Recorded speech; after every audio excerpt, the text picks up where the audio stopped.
Eccoci qua. Allora, altre cose, verifica periodicamente il contatore, dalla sua operatività dipende la corretta fatturazione. Questa è un'altra questione. Sì, il contatore, il misuratore va sempre verificato, e va verificato magari chiamando anche il distributore per vedere se effettivamente il misuratore è funzionante o meno. Comunque con i nuovi misuratori di nuova generazione, nel momento in cui vi siano delle criticità, riportano la criticità già di per sé, quindi già la fonte si riesce comunque a vedere se il misuratore non è funzionante. Dopodiché si può fare una ricostruzione dei consumi tramite il distributore. Quindi già prendere dimestichezza insomma col contatore è importante. Sì. Punto 4. Informati per conoscere il tuo diritto ad accedere agli sconti del bonus luce, gas e acqua. Sì. Eccolo là, ci sono anche i bonus, ma bisogna avere l'ISEE, Allora, anche qui con la nuova, con il nuovo decreto aiuti è stato istituito il bonus di 150 euro per quanto riguarda il bonus energia, c'è un tetto sopra il quale che non deve essere superato, che è di 20.000 euro annui lordo, ok? Quindi un reddito che non deve superare i 20.000 euro annui lordi. Quindi questa è la di entrate sostanzialmente, però se una persona ha la casa di proprietà, se ha altri beni e tutto... Ma non c'è non è un ISEE, è proprio un reddito annuo. È il reddito annuo, quindi è già più facile, insomma, è già più facile accedervi, per cui questo bonus, ulteriore bonus, che è praticamente equiparabile al bonus dei 200 euro che è stato di luglio, verrà praticamente istituito e versato nel novembre del 2022, in busta paga direttamente. In busta paga, ok, quindi senza domanda, senza nessun tipo di istanza. Esatto. Buongiorno, fate bene a dire come risparmiare energia, ma questo comporta un cambiamento delle abitudini verso la restrizione per le famiglie normali, mentre per la fascia medio-alta le abitudini non cambieranno, sempre più diventa la forbice tra ricco e povero, sempre più si distanzia, si amplia questa forbice, ed è vero perché se uno ha disponibilità, io proprio lo osservavo anche al supermercato, vedi delle persone che comunque benestanti in un certo modo continuano ad acquistare il pesce, questo e quest'altro, per il cittadino normale invece taglia e comincia a fare la barra, pesce no, frutta no, questo no, perché hanno dei prezzi talmente, e questo crea veramente un divario. Sì, è anche vero, concordo con l'utente che ha scritto il messaggio, l'aumento energetico, del costo dell'energia ha portato anche un aumento per quanto riguarda tutti i prodotti del mercato, della filiera anche alimentare. È anche vero che purtroppo bisogna avere delle accortezze. Non metto in dubbio che possa creare ampliare la forbice, il divario tra diciamo, chi insomma, è più benestante fra virgolette e chi invece ha difficoltà ad arrivare a fine mese e comunque ad acquistare ormai prodotti che prima di consuetudine acquistava normalmente al supermercato. Però bisogna entrare nell'ottica che tutti, a prescindere, dobbiamo imparare a utilizzare al meglio le nostre risorse. Non sarà molto facile perché siamo abituati comunque a un consumo che è, fra virgolette, a volte anche smodato e non consono, anche, non solo dell'energia, perché in questo caso stiamo parlando di energia, ma di tutto ciò che riguarda il mercato. Quindi dobbiamo un attimo rivedere il modo di consumare, il modo di spendere, il modo di risparmiare, e questo è fondamentale, perché altrimenti con la crisi e le problematiche che ci sono in questo periodo veramente si creerà un collasso sociale. Infatti questo è il grossissimo rischio. Esatto. Andiamo un altro messaggio. Mia suocera, 102 anni. Complimenti. Caspita, gas 300 e elettricità 380 euro. Sarà un inverno freddo per lei se sopravviverà. Tutto ricade sempre sui meno abbienti.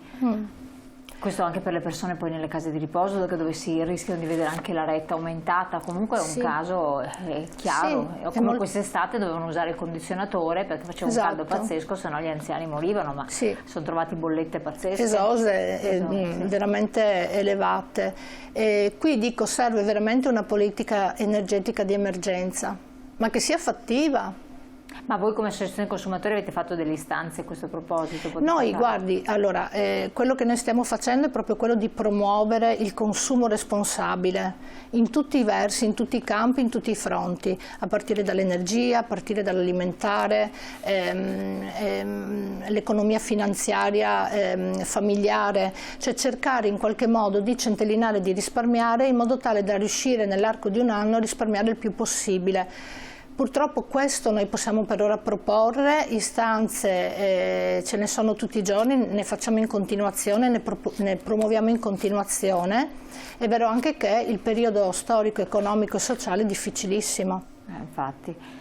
Allora, nel decalogo al punto 6, in caso di contestazione ricorda di inviare un reclamo scritto, successivamente è sempre possibile presentare domanda di conciliazione. Esatto. Ecco, questo del reclamo scritto è una seccatura, però ci sono appunto le associazioni per fare questo, no? Esatto, sì. Allora, la prima cosa da fare è il reclamo deve essere sempre scritto, tramite raccomandata, mezzo pecco. Chi non riesce a farlo, insomma, non è avvezzo, quindi non è in grado di poter effettuare un reclamo, si rivolga alle associazioni di consumatori, anche perché dettano i termini, bloccano i termini, i reclami. Dopodiché, se c'è un reclamo scritto, c'è la possibilità poi di avviare una procedura di conciliazione per appunto trovare una soluzione alla controversia insorgenda e quindi che sia stragiudiziale. Certo, per cui se ci sono gli elementi della se controversia. Se ci sono gli estremi per esatto, poterla avviare naturalmente. Certo. Certo. Un'altra cosa importante, al punto 7, non consegnare le tue bollette a nessuno che non sia una persona di fiducia. In esse sono presenti tutti i dati per farti cambiare fornitore. Esatto. Questo è importantissimo. Questo è molto importante perché purtroppo con la nascita del mercato libero sono nate un sacco di aziende, un sacco che promuovono e vendono energia.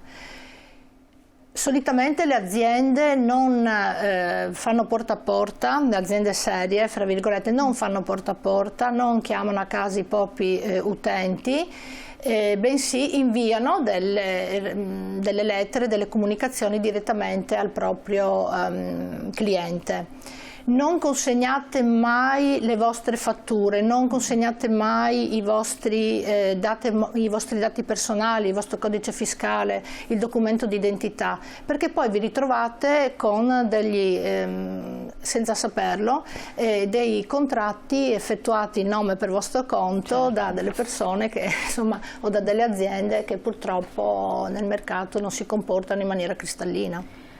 Punto 8. Prima di concludere un contratto di luce e gas chiedi la scheda di confrontabilità per conoscere il risparmio che l'offerta riserva rispetto a quello del mercato tutelato. Esatto. Questa scheda di confrontabilità che cos'è? Allora, la scheda di confrontabilità è una scheda che confronta le varie offerte rispetto a quelle del mercato tutelato, quindi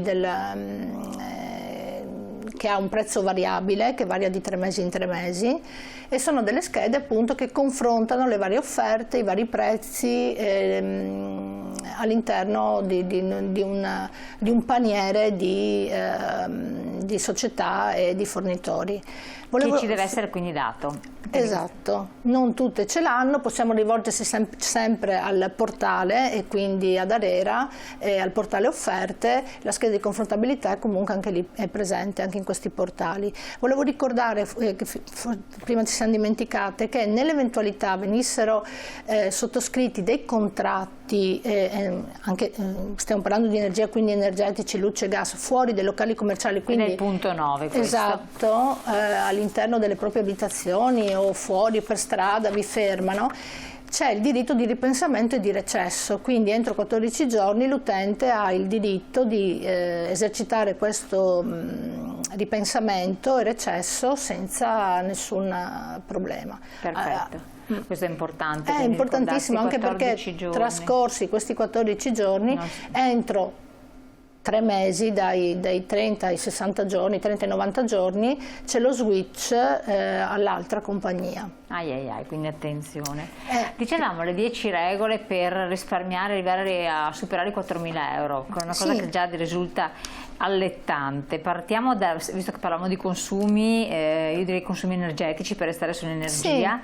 e ci sono diversi punti. Allora, vuole esporli lei? Sì, allora per quanto riguarda l'energia elettrica, usate le lampadine a LED, sono economiche e durevoli.